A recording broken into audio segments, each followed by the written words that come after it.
There is a constant struggle that man goes through to understand who he is, to understand his true self, to understand his relationship with this illusory world, and to understand his relationship with God, to understand his relationship with that which is created, and to understand his relationship with the Creator.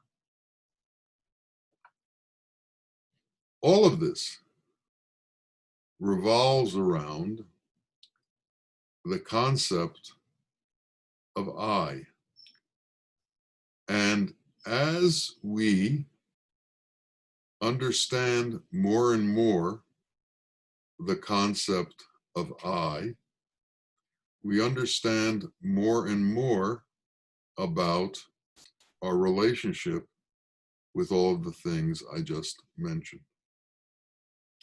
Now, who is this I that we all know? Who is this I that we speak about in certain situations? Who is this I that we bring forward into the world as our persona? Who is this I? This I is a culmination of all of our experiences up to this time in our life.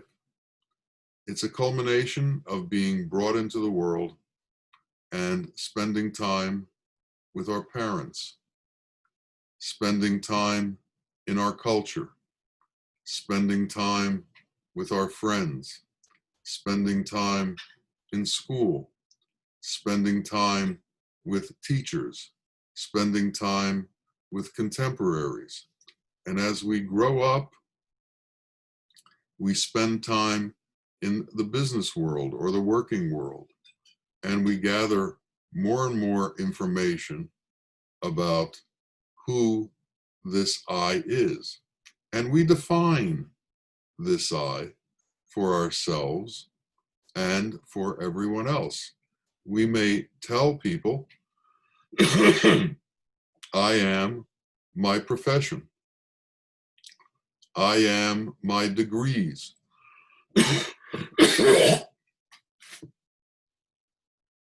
I am my religion. I am many, many, many different things, all of which we've accumulated and pasted onto ourselves as if it's who we were. And then we react with the world in an I and the world relationship. I do this, then there is a reaction to me. I do that, then there is a reaction to me. I give, and I should be rewarded.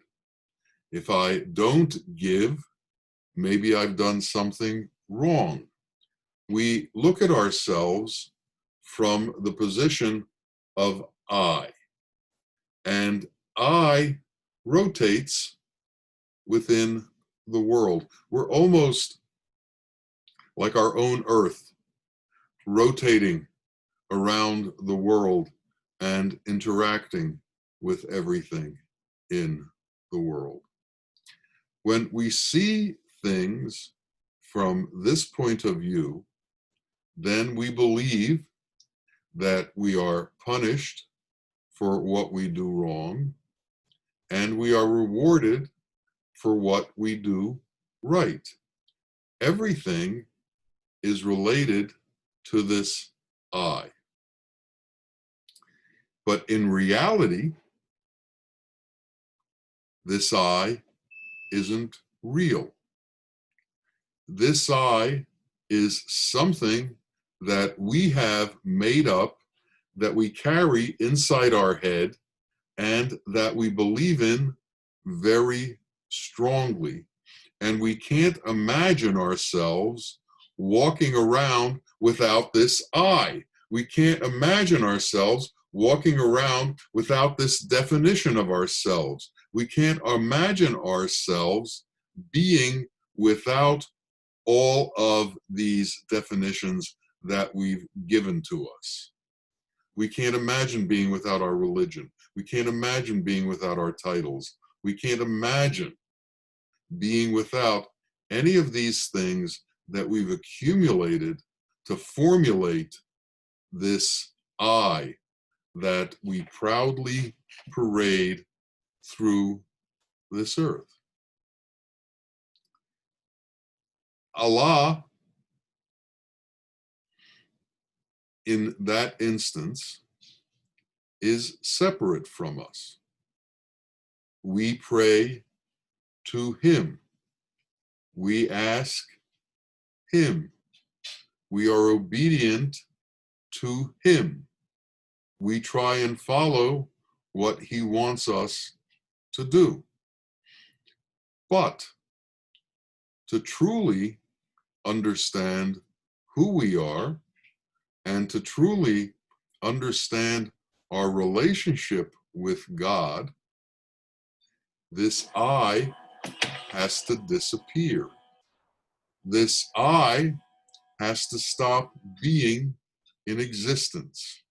And when the I stops being in existence, when we are able to function without carrying this I with us, then we have a different sort of interaction with the world. And how does this occur? This occurs through the act of surrender to God.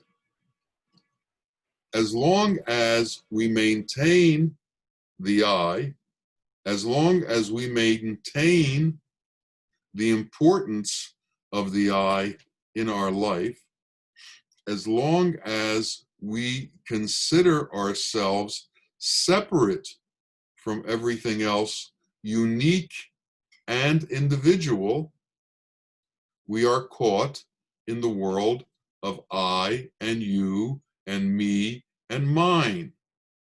Surrendering to Allah means giving up our relationship with ourselves and giving up the need for self-motive, the need to do things to make ourselves greater, to make ourselves more important, to supply for ourselves.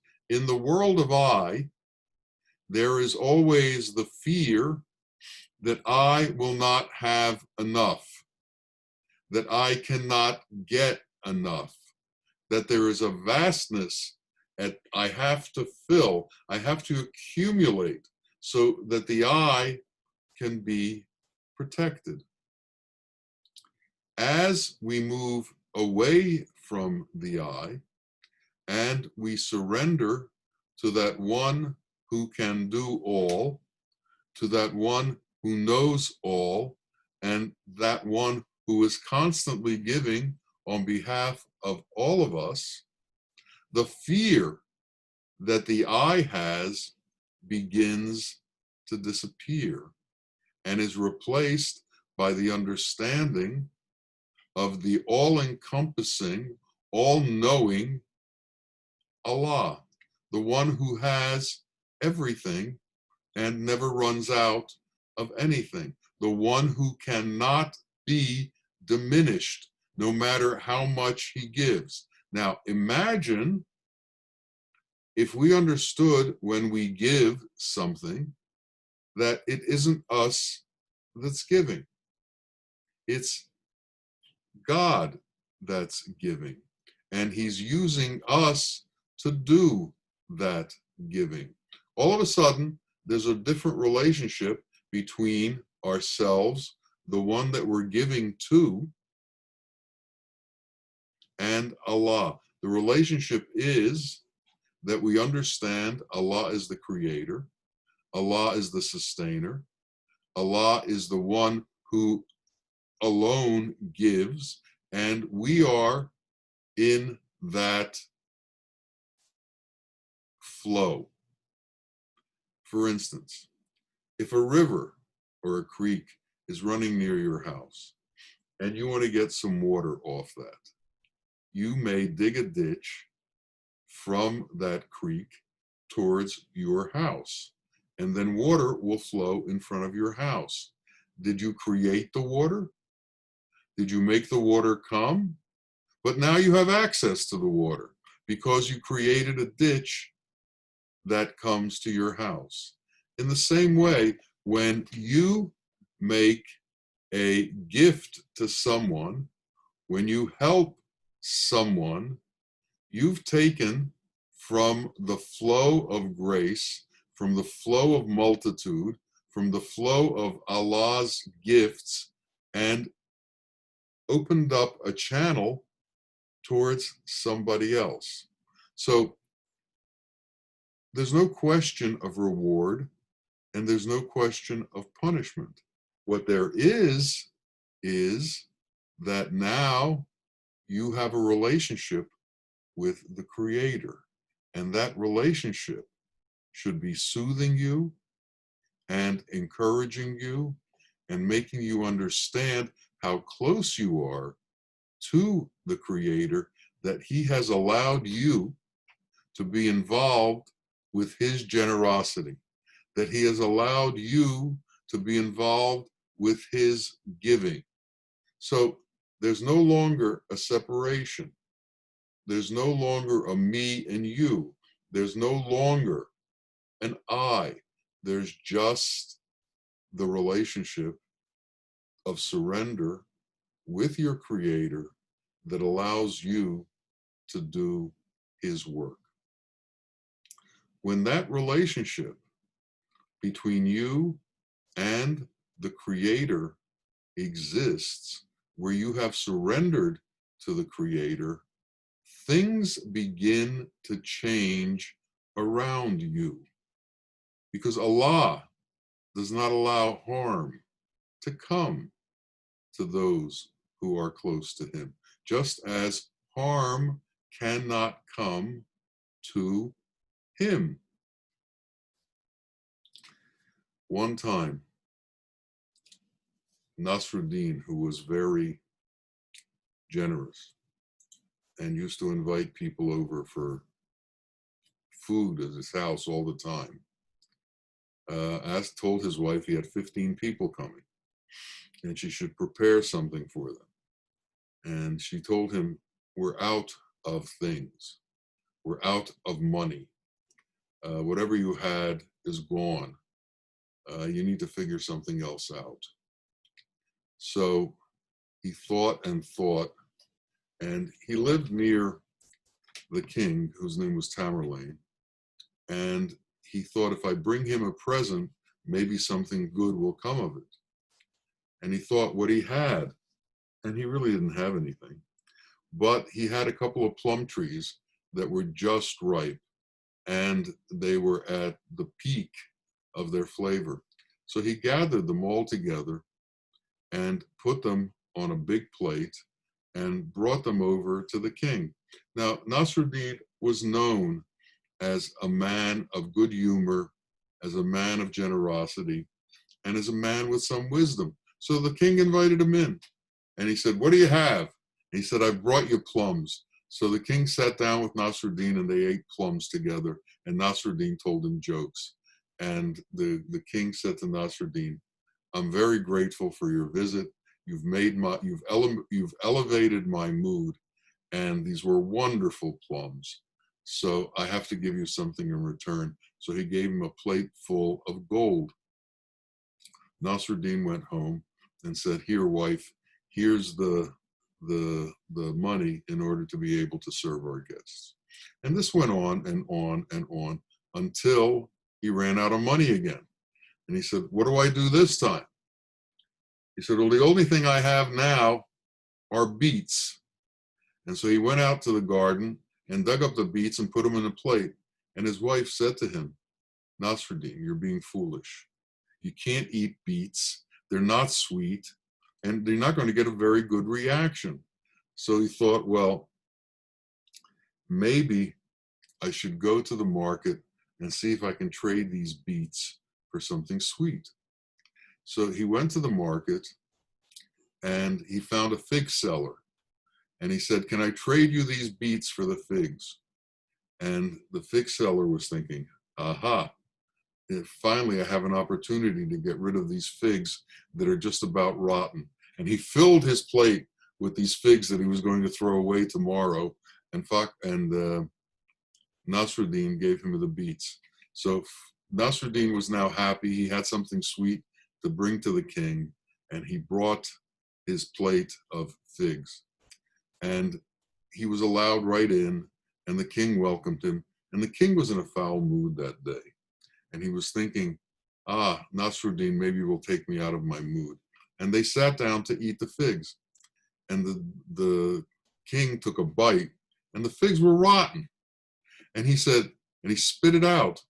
And he said to Nasruddin, how can you bring me this kind of garbage? This isn't worthy for a man, much less a king. This is to be fed to the animals. And he immediately told his people, his soldiers, to take Nasruddin outside and to throw the figs at him. So Nasruddin is standing outside, and the guards are all throwing figs at him as hard as they can. And he's being pelted all over his body with figs. And the king is watching. And in the middle of being pelted with figs, Nasruddin falls down and starts praying and shouts out loud, thank you, Allah, thank you, Allah, thank you, Allah. And the king is intrigued for his thank you, Allahs. What is going on? He's being pelted. He's black and blue all over, and he's thanking Allah. So he told his guards to stop, and he said, Nasruddin, what are you thankful for? He said, well, originally, I was going to bring you hard beets. If I had brought them, not only would I be bruised, I'd have broken bones too. And this gave the king a new perspective. He said, there's something good in each situation. And you've made me see that. And Nasruddin, who was able to see the good in that situation, surrendered to Allah and thanked him for the situation that he was in, as opposed to the situation he could have been in. And through that act of surrender, everything changed. And the king said to his guards, bring him a plate of gold again. And they gave it to him again. He went home to his wife and he said, I have another plate of gold. You can now feed everybody again. What happened? He surrendered. He gave up his will to Allah, and he saw that within every situation there is grace. You just have to understand it. Within every situation there is God's mercy. You just have to understand it. And through that shift, it made a shift in who he was and the way he was. So, what is it that we have to do? What is the work that has to come out of us? That work is that we no longer should be relying on ourselves alone to do things. We should no longer be looking at ourselves as the ones who are actually accomplishing things. We need to understand that things are done through Allah's will. And if we can appropriately enter into Allah's will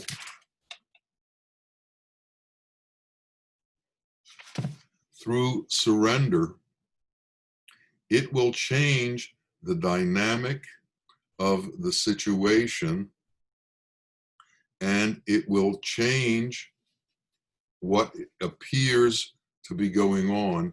And instead of being a human interaction, it will now become a more divine interaction.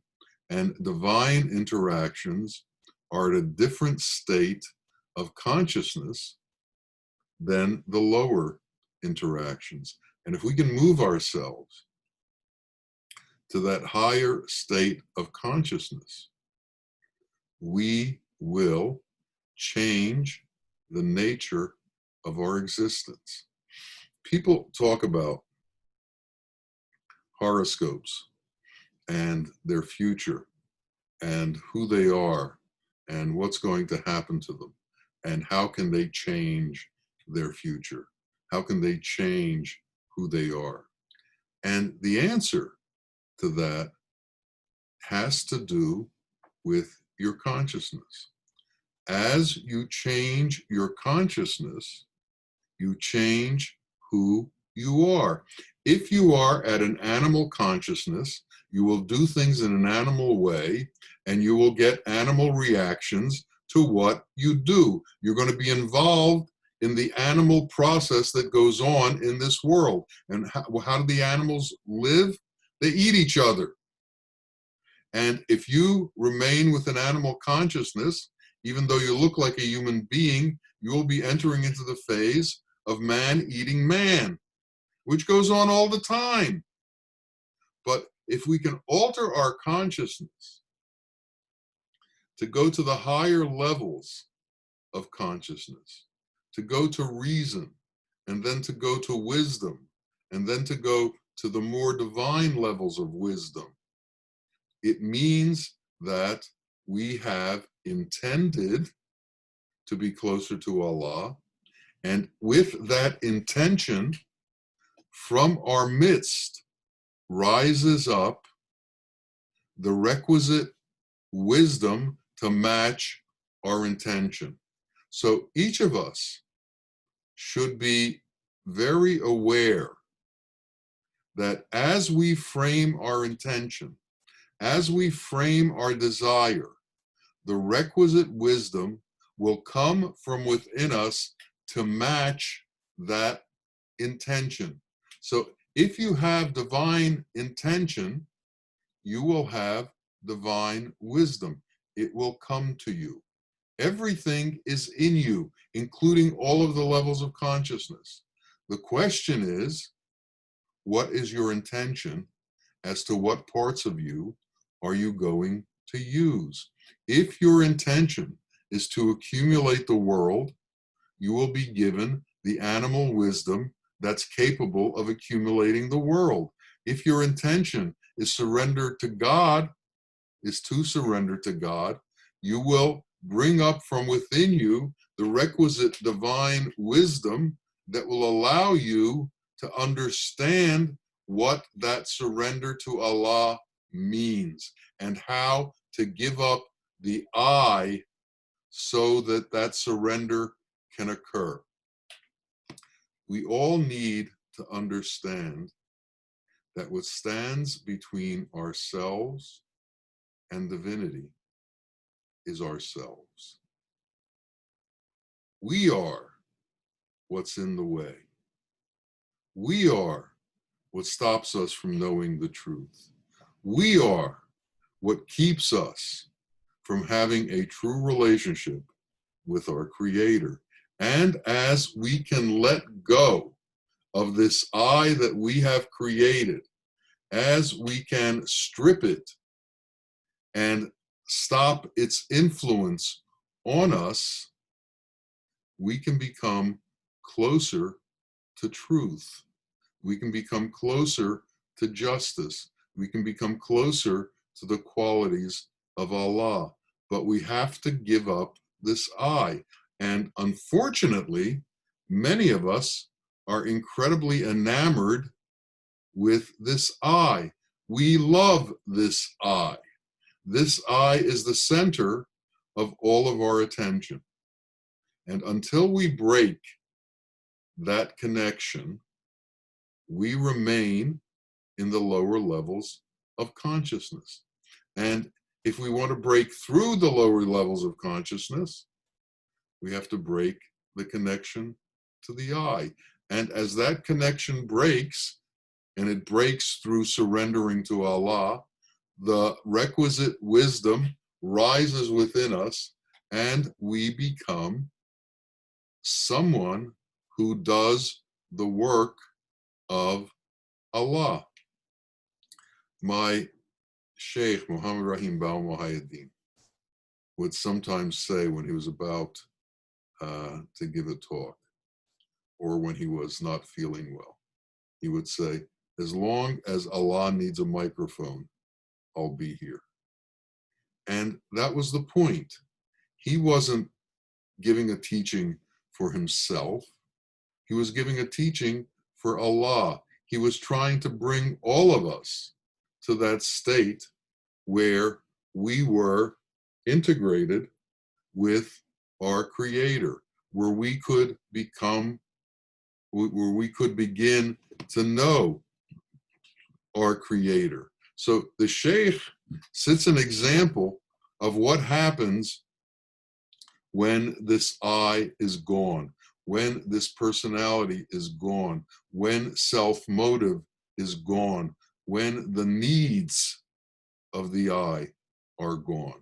If you watched Muhammad Rahim Bawa Muhaiyaddeen during his lifetime, you saw that if somebody gave him something in one hand, it went out of his other hand. He had no need to hold on to anything because he never feared that there would be a lack of things. He never feared that he had to accumulate things in order to protect himself in the future. Allah was there for that protection. Allah was there in order to take care of him and would continue to take care of him, and there was no doubt in him as to that fact. So we individually have to be aware that Allah will take care of us. And there should be no fear within us that Allah will take care of us. And there should be no doubt within us that Allah will take care of us. When we are in the animal world and we are an I, the I can be manipulated because the I has so many fears. And Satan manipulates the I. But if the I isn't there, we can't be manipulated because we have given it up. We have surrendered it. We have no longer an attachment to it. So nothing that happens to it is of consequence to us. And there are stories about this manipulation that happens to the I. A man called Hassan stole a loaf of bread, and he was caught. And he was taken to the king's palace, and immediately death was apportioned to him, and they set up a hanging for him in 1 week. And he happened to be, this Hassan, a relative of a Hoja whose name was Nasruddin. And the news came that Hassan was going to be hung. And they all sat around bemoaning the fact that here was a man who needed a loaf of bread. He was poor, and he just didn't have anything. He didn't do this out of malice. He did this out of hunger. And a death penalty seemed to be cruel and unjust, but that was the nature of the times. So they sat around and they prayed and they prayed and they prayed. And they were done praying. Hoja looked distressed. And the people looked at him and said, it's not your fault. There's nothing in your hands that you can do anything about. It hasn't been given to you. And then when they said that, it came to him. There is something that I can do. And the next morning, he immediately went to see Hassan in jail. And he told Hassan some things, and then he left. And then the day came for the hanging. And all of the people from the town were there to watch the hanging, including Nasruddin and all of his relatives. And the king came also because he had proclaimed judgment to get a front row seat. And he wanted this to be an example of what happens when people commit crimes within his kingdom. And Hassan is brought out. And as they're preparing him to be hung, he says, I have something before you hang me. And he pulled out the beads that Nasruddin had given him when he had gone to visit him. And he said, these are for the king. They are magical beads. And if an honest man wears these beads, they will turn to diamonds. And I give this as a gift to the king.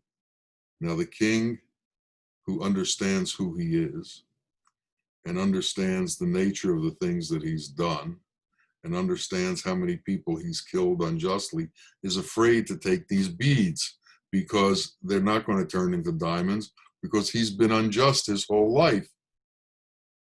So he doesn't know what to do. And then Nasruddin screams out from the back, the king is about to be merciful. And then the king has an idea. He says, it was very generous of you to give me this gift, but I have all the diamonds I need. Maybe if we give you punishment instead of death, you will be worthy of having these beads turn into diamonds. So instead of a death penalty, we're going to give you 30 days as an apprentice to the baker to work for free to make up for the loaf of bread that you stole. Nasruddin understood how to manipulate the eye and how to get what he wanted through manipulating the eye. And Hassan became an apprentice, became a good baker, was able to make a living as a baker, and his problem was solved. And then one of the people asked Nasruddin, will the beads really turn into diamonds if an honest man wears them? And he said, well, from all that I know, there is not one pure one that I've ever run into. So there's no danger of these beads turning into diamonds.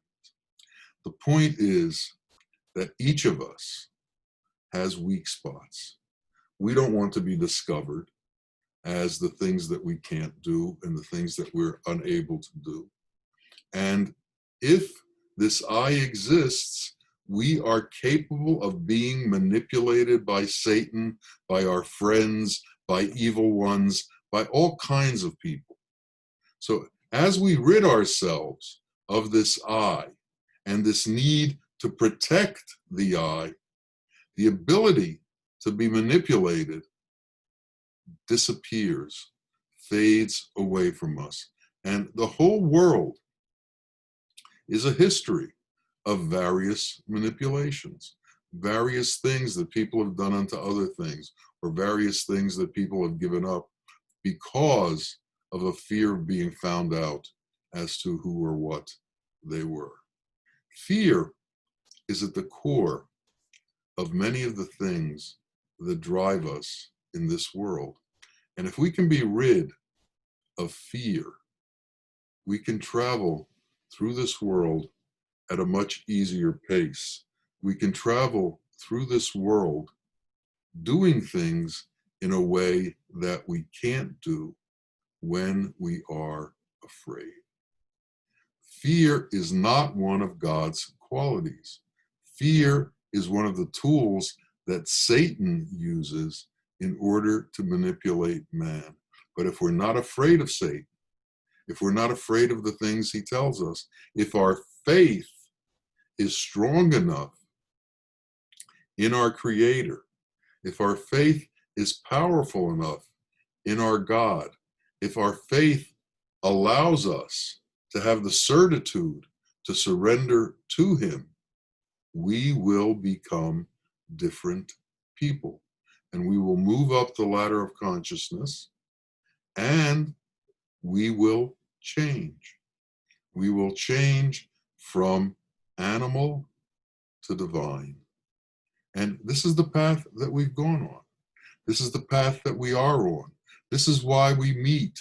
This is why we were looking for teachers in our lives. This is why we've been looking for the truth in every place that we could, because we want to understand the reality of this existence. Hak. Hak is one of the names of God, and it means reality. Hakikat is the path to the truth, the path to reality. And if we want to take on this path to reality, we have to understand that this created I is not real. And as long as we hold on to this created I as real, we can't go on the path to truth. So we have to be in a constant state of decomposing the I and not being afraid to do it. Decomposing all of the titles and all of the honorariums and everything that we get that makes us bigger, we have to stop caring about them and start caring about Allah. And anything that we think we can get in this world is not even close to what Allah has for us and what Allah can give to us. And this is what we have to believe with all of our being, that the treasures of our Lord are absolutely greater than any treasures in our world, and we have to be ready for those treasures and desire those treasures and leave the treasures of this world behind, because the treasures of this world are not real. They are an illusion and they are illusory. Reality only exists with our Lord. Each of us has to understand this and make this a very strong belief system, a very powerful faith. We have to have certitude in that faith. We have to be strong in that faith. And doubt is out. We have to believe in our Lord with all of the power and all of the certitude that we may have. And as this happens, alterations will happen in our life. Things will come to us that are beyond our imagination. May we all turn towards our Creator. May we all surrender to our Creator. May we all give all praise to our Creator. And may our desire for Him grow and grow and grow. And may our desire for the world fall away from us. May this happen for each of us. Ameen. Ameen. Ya Rabbil Alameen. Assalamu alaikum wa rahmatullahi wa barakatuh.